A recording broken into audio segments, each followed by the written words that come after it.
안녕하십니까. 암호화폐 정보를 전달해드리는 닥터 비트맨입니다.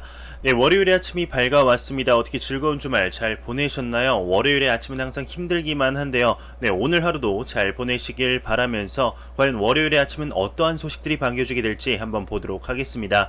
네, 여러분들도 아시다시피 지금 미 코로나 2차 감염 사태가 발생을 하면서 미 증시, 유럽 증시가 이제 계속해서 하락을 하고 있죠. 네, 그리고 암호화폐 시장도 이에 타격이 있는지 하락을 하고 있습니다. 네, 비트코인이 단기 하락을 하면서 9,100달러 선을 일시 반납을 했지만 현재는 9,200달러 선까지 이제 단기 반등을 보이면서 그 상태에서 횡보하는 모습을 보여주고 있는데 참으로 안타깝죠. 앞서 말씀드린 대로 미 증시 3대 지수 모두 하락 마감을 했습니다. 블록체인 테마주 또한 3.78% 하락을 했는데 다우 존스 지수가 2.84%, 나스닥 종합 지수는 2.59%, S&P 500 지수가 2.42% 하락하며 거래를 마쳤습니다.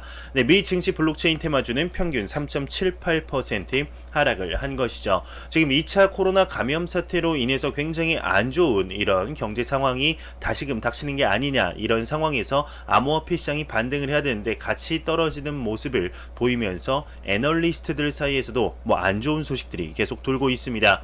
네, 대표적인 이제 금 옹호론자이자 이제 비트코인의 비관론자인 피터 시프 같은 경우는 비트코인이 이제 포모 현상 야기 단계까지 오르지 않을 것이다 언급을 했습니다. 네, 포모라는 것을 간단하게 설명드리면은 이제 비트코인 가격이 이제 오르고 있는데 이제 떨어지겠지, 난 저점에 매수할 거야. 그런데 계속 상승을 하면서 어떡하지, 에라 모르겠다. 그러니까 투자의 관점보다는 투기의 심리가 강한 이런 현상이죠. 하지만 포모 현상을 일으킬 만큼 상승하지 않을 것이라며 비트코인은 영원히 2.5만 달러에 근접하지도 못할 것이다. 이 가격은 심지어 맥스 카이저가 트위터를 통해 진행한 비트코인 예상 가격 투표 옵션, 즉 25,000, 5만, 10만, 20만 달러 중 가장 낮다. 그 누구도 투표 옵션의 어떤 가격에 비트코인을 구매하지 못할 것이다. 이렇게 내다봤습니다. 비트코인이 25,000달러까지 절대로 오르지 않을 거라는 이런 모습이죠. 네, 과연 어떻게 될까요? 지금 암호화폐 시장 상황이 그리 좋지 못하면서 안 좋은 소식들도 나오고 있지만 긍정적인 소식들 또한 계속해서 나오고 있습니다. 네, 지난 24시간 주요 거래소 173억 원, 주요 거래소에 173억 원 규모의 USDT가 순유입이 되어 있습니다. 네, 테더 같은 경우는 지금 시가총액 코인마켓 기준으로 3위에 등재가 되면서 굉장히 활발한 모습을 보여주고 있는데 USDT의 순유입이 있다는 것은 즉 이제 비트코인의 매수 시그널이다 볼 수 있기 때문에 좀 긍정적으로 해석이 가능하죠. 네, 블룸버그의 한 애널리스트 또한 비트코인은 13,000달러 저항선 돌파 준비 중이다 언급이 나왔습니다. 네, 미국의 블룸버그 애널리스트 마이크 맥글로는 비트코인이 다음 브레이크 아웃을 위해 좁아진 레인지 안에서, 범위 안에서 움직일 것이며 조만간 13,000달러의 저항선까지 상승할 수 있다 예측을 하고 있는데요. 네, 여기서 이제 볼린저 밴드의 상하 밴드의 폭이 과거 최대로 수축하고 있다고 합니다. 볼린저 밴드까지 이제 친절하게 설명을 하고 있는데, 네, 볼린저 밴드라는 것이 이제 주가의 변동에 따라 상하 밴드의 폭이 같이 움직이게 하여 주가의 움직임을 밴드 내에서 판단하고자 고안된 주가 지표를 언급을 한다고 합니다. 네, 그러면서 6,500에서 13,000달러 사이가 중요한 범위이며 6,500달러 밑으로는 하락하지 않을 것이다 얘기를 하고 있는데요. 네, 그러면서 이제 또한 맥글론 같은 경우는 골드의 변동성에 대한 비트코인의 변동성의 상대적인 수치가 2017년에 버블 시세 이래 최저 수준이라는 점도 이렇게 지적을 했습니다. 네, 260일간의 변동성에서 비트코인은 금의 약 4.4배이다. 2017년 4월 이후 가장 낮은 수치이다. 지금까지의 평균치는 6.4배로 2011년에 피크 시에는 12.2배에 이르렀다 언급을 하고 있는데요. 네, 과연 어떻게 진행이 될까요? 지금 비트코인이 13,000달러까지 지금 상승할 수 있을까요? 지금 단기적으로 볼 수는 없겠죠. 지금 일단 10,000달러를 넘어야 초단기적으로 봤을 때는 9,400 그리고 9,700 1,500달러, 일단 1,500, 네, 9,400달러부터 이제 넘어야지 다음 단계를 준비를 할 수 있지 않을까 생각이 들게 됩니다.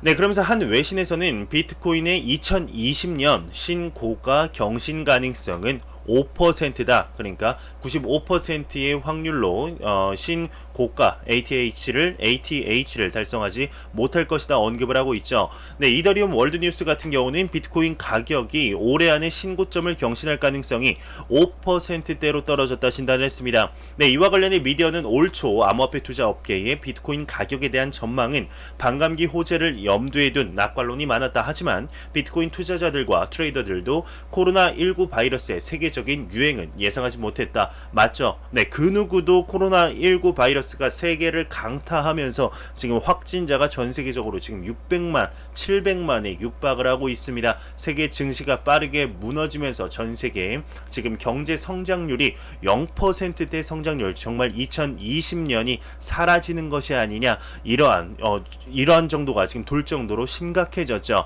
그 누구도 예상하지 못했습니다. 네, 그러면서 3월 중순 세계적으로 빠르게 확산되는 코로나19 바이러스 여파로 비트코인 가격은 아래로 곤두박질 쳤다. 네, 비트코인 가격만 하락한 것이 아니죠. 전 세계 증시 모든 게 금이나 이제 채권 안전자산이라고 불리우던 자산들 또한 무너지는 모습을 보여주었습니다. 현금만이 살아남았다. 이러한 말이 돌았죠. 네, 그러면서 이어지는 5월 비트코인의 반감기는 업계가 예상한 만큼의 견인력을 보여주지 못했다. 이거에 대해서는 제가 할 말이 있지만 좀 이따가 하겠습니다. 한번 내용 다시 보도록 하겠습니다. 현재 세계는 코로나19의 확산세를 확실하게 방어해내지 못하고 있다. 심지어 일부 지역에서는 셧다운 상태가 지속되고 있다. 이러한 거시적 배경 탓에 비트코인이 올해 신고점을 경신할 확률은 5%대까지 떨어졌다고 설명을 했습니다. 올해 이제 2020년 신고가를 경신할 수 없다라고 얘기를 한 것이죠. 하지만 이제 제 영상을 항상 보셨던 분들, 제가 비트코인 반감기 그래프를 항상 보여드렸죠. 또 한번 볼 때가 된 것 같습니다. 네, 비트코인 반감기 그래프를 한번 보도록 하겠습니다.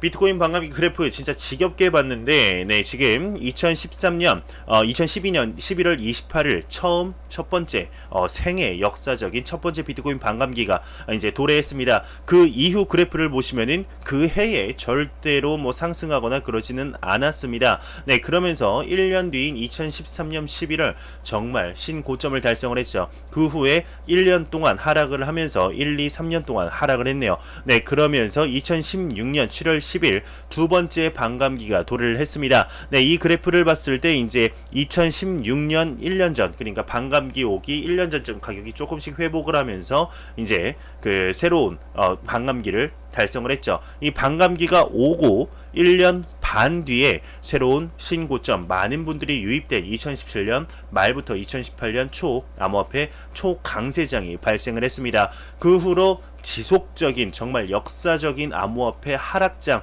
네, 겨울장이 왔었죠. 그러면서 2020년 5월에 반감기 세 번째가 도래했습니다. 과연 역사대로 흘러간다면은 일단 이번 연도 반감기, 이번 연도 안에는 신고점 달성 못할 수 있습니다. 하지만 천천히 우상향하는 그림을 예상할 수 있겠죠. 그러면서 이제 역사적으로만 흘러간다면은 1년 반에서 2년 정도 사이에 새로운 신고점에 달성할 가능성이 굉장히 높지 않을까 싶습니다.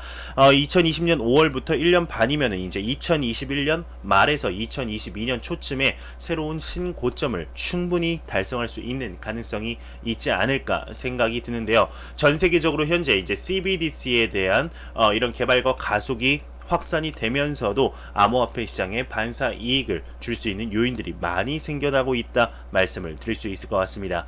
네, 그러면서 지금 전 세계적으로 또 하나 이슈가 되고 있는 게 있죠. 바로 페이스북의 리브라 프로젝트입니다. 리브라 프로젝트 같은 경우는 첫 번째 백서 발간 이후 전 세계적으로 아주 두들겨 맞으면서 지금 전 세계와 타협을 조금씩 하면서 이렇게 상용화를 할 것 같은 움직임을 보여주고 있는데, 이 리브라에 대해서도 굉장히 많은 얘기가 나오고 있습니다. 네, 한 외신에서는 리브라의 가장 큰 문제가 이제 페이스북의 영향력 약화이다 얘기를 하고 있는데, 네, 암호화폐 미디어 사이프러스 메일이 공식 트위터를 통해서 리브라와 관련된 다양한 부정적인 전망 중 가장 설득력이 있는 것은 페이스북 그 자체의 이용자 흡입력이 약해졌다는 것이다. 이는 규제기관의 반대와 초기 지지자들의 이탈보다 더욱 심각한 일이다. 페이스북의 명성은 최근 더 약화됐다. 페이스북은 지난 몇 주 징후를 일으키는 컨텐츠를 비호하면서 강력한 비난에 시달리고 있다. 이렇게 분석을 했습니다. 네, 실제로 이제 기사를 찾아봤을 때 페이스북 사용자가 3년째 감소하고 있다. 네, 이렇게 얘기를 하고 있는데 그 반면에 지금 페이스북은 지고 인스타는 뜨고 있죠. 네, 여러분들도 아시다시피 지금 인스타 같은 경우는 페이스북이 지금 같이 인수를 했습니다. 그 말은 페이스북이 지더라도 리브라 프로젝트가 성공적으로 상용화를 됐을 때 꼭 페이스북만 아닌 인스타그램이나 그 밑에 이제 흡수한 자회사들을 통해서 리브라를 충분히 발산할 수 있을 이런 인프라는 구축이 된 것이죠. 페이스북만이 꼭 답은 아니다 할 수 있을 것 같습니다. 페이스북 같은 경우는 지금 리브라 프로젝트 통합 리브라를 만들었지만 지금은 이제 단일 리브라 따로따로 하고 있죠. 뭐 이제 리브라를 통해서 달러, 위안화, 뭐 한화, 달러, 뭐 이런 등등등등, 뭐 유럽, 엔화 이렇게 하려고 했지만 이제 뭐 달러 리브라, 유럽 리브라, 뭐 엔화 리브라, 한화 리브라 이렇게 따로따로 단일 바스켓으로 조금 선회하는 그리고 그 리브라 백서마저 바꾸면서 정부와 발맞춰 가려는 모습을 보이고 있습니다. 네, 과연 리브라 프로젝트 어떻게 될까요? 2020년 안에 정말로 상용화를 할 수 있을지 아니면 그 계획이 조금 더 미뤄지게 될지 지켜보도록 해야겠죠. 리브라가 상용화됐을 때 정말 암호화폐 시장에 크나큰 반향을 일으킬만 한 것은 사실입니다. 리브라가 CBDC의 개발을 가속화시켰다는 말이 BIS 중앙국제결제은행에서 나올 만큼 페이스북 리브라 정말 암호화폐 시장에 영향을 많이 끼칠 이런 재료인 것은 사실이죠. 네, 그러면서 미 통화 감독청 같은 경우는 자금이체 특별 허가제 시범을 운영하겠다. 이렇게 얘기가 나왔습니다. 네, 미국 금융 미디어에 따르게 되면 브라이언 브룩스 미국 통화 감독청장이 올 가을 결제 인프라가 1.0 버전을 시행한다 밝혔습니다. 이는 일종의 미국 내 주 자금 이체 권력 특별 허가를 인증하는 라이선스 형태라고 하는데 18개월 시범 운영 후에 2.0 버전을 출시한다는 계획입니다. 네, 앞서 외신 같은 경우는 OCC가 암호화폐, 블록체인 등 금융 분야 내 첨단 기술 응용 규범화를 위해 대중의 의견을 수렴하고 있다. 보도를 했는데요. 네, 뭐 아직 자금이체 특별 허가제 시범 운영에 뭐 블록체인 기술이나 암호화폐 기술이 확실하게 쓰인다라고 얘기가 나오고 있지는 않지만 전 세계적으로 지금 핀테크 기술 자체가 이 핀테크 기술 자체가 블록체인을 중심으로 이루어지고 있기 때문에 충분히 기대할 수 있는 부분이 아닌가 해서 한번 가져와봤습니다. 네, 매일같이 나오는 리플 XRP에 관한 소식이 오늘 또한 나왔습니다. 300개가 넘는 파트너십을 통해서 매일같이 리플 XRP에 직접 간접적으로 관련된 소식이 나오고 있는데, 네, 일본의 이제 리플의 가장 강력한 지지자죠. 일본 SBI가 암호화폐 펀드를 출시했습니다. 비트코인, 이더리움, 리플을 운용하겠다 얘기가 나오고 있는데요. 네, SBI 홀딩스는 26일에 경영 근황 보고회에서 일본 내 첫 암호화폐 펀드를 시작한다 밝혔습니다. 네, 출자자가 이제 사업자에게 출자를 하고 사업자가 낸 이익을 출자자에 대해서 분배하는 계약인 익명 조합의 형식으로 개인 투자가 전용으로 2020년 여름경부터 모집을 개시한다 예정됐습니다.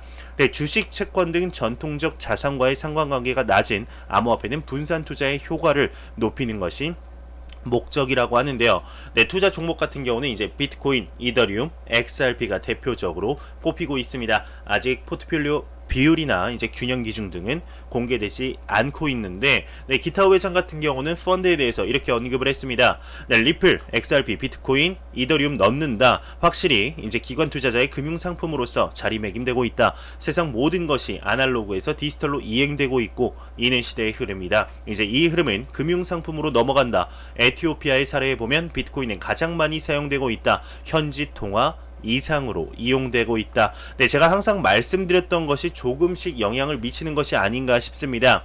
이제 그 제3세계 뭐 베네수엘라나 에티오피아, 뭐 동남아시아 이런 남미권에서 지금 금융 선진국, 후진국으로 나누자면 약간 금융 후진국으로 볼 수 있겠죠. 이런 후진국들에서 익명성이 강한 탈중앙화의 이런 성격이 강한 코인들이 많이 통화보다 법정 통화보다 많이 사용되는 것을 볼 수가 있는데요. 네, 이런 통화의 사용이 선진 금융국들에게 영향을 미쳤으면 좋겠다. 제가 이런 내용이 나올 때마다 말씀을 드렸던 것이 기억이 납니다. 이제 슬슬 조금씩 영향을 미치는 것이 아닌가 생각이 드는데요. 일본뿐만 아니라 미국에서도 이러한 같은 내용이 나왔으면 좋겠습니다.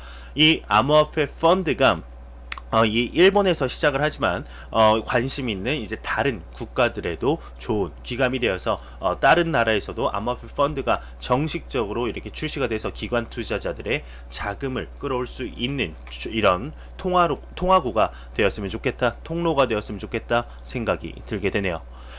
네, 텔레그램의 CEO 같은 경우는 그램 투자금 12억 달러를 반환 완료했다고 합니다. 텔레그램의 대표이사 파벨 두로프닌 미국 증권거래위원회 SEC와 법정 밖에서 합의해 현재 종료된 텔레그램 오픈 네트워크 블록체인 플랫폼의 투자자들에게 약 12억 달러 하나로 1조 4,400억 원을 반환했다 밝혔습니다. 네, 투자자들은 그램이라는 토큰을 위한 ICO에 총 17억 달러를 투자한 바 있다고 하는데요.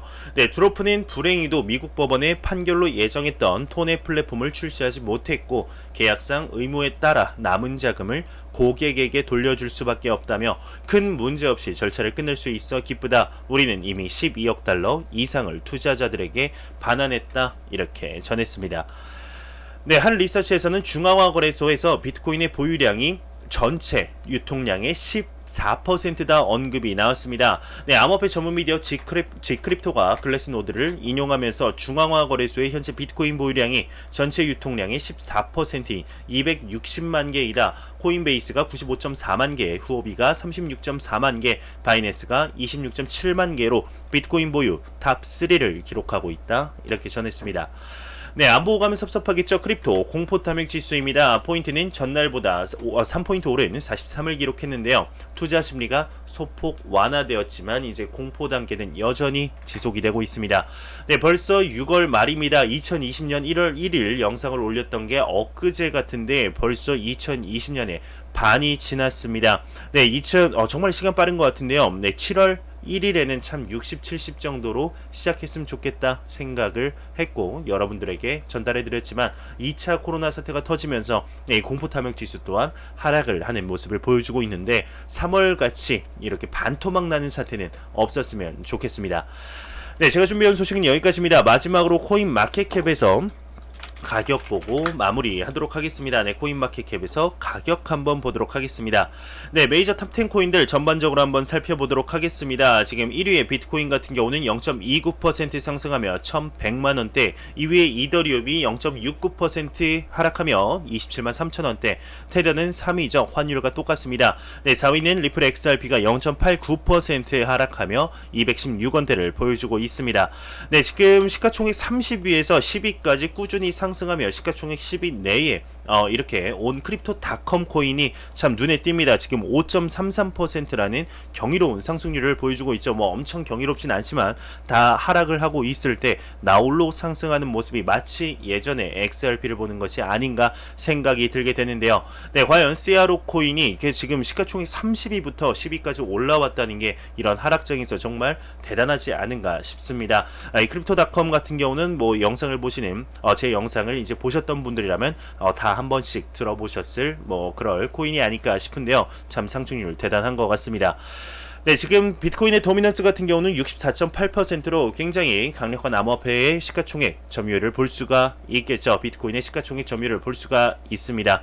참 안타깝죠. 비트코인이 하루빨리 상승을 해야 다른 코인들도 상승할 수 있다는 얘기인데, 네, 비트코인 도미넌스가 좀 하락을 해서 네, 많은 분들이 기대하는 알트코인의 대상승장 또한 다시 한번 찾아볼 수 있으면 좋겠습니다. 네, 제가 준비한 소식은 여기까지입니다. 영상이 도움이 되셨다면 구독과 좋아요 그리고 광고 한 편만 처음부터 끝까지 시청해 주시기 바랍니다. 이 채널은 오직 광고 수익으로 운영이 되게 됩니다. 항상 영상 시청해 주시는 시청자분들, 구독자분들 너무나 감사합니다. 저는 다음 영상으로 찾아뵙도록 하겠습니다. 지금까지 닥터 비트맨이었습니다. 감사합니다.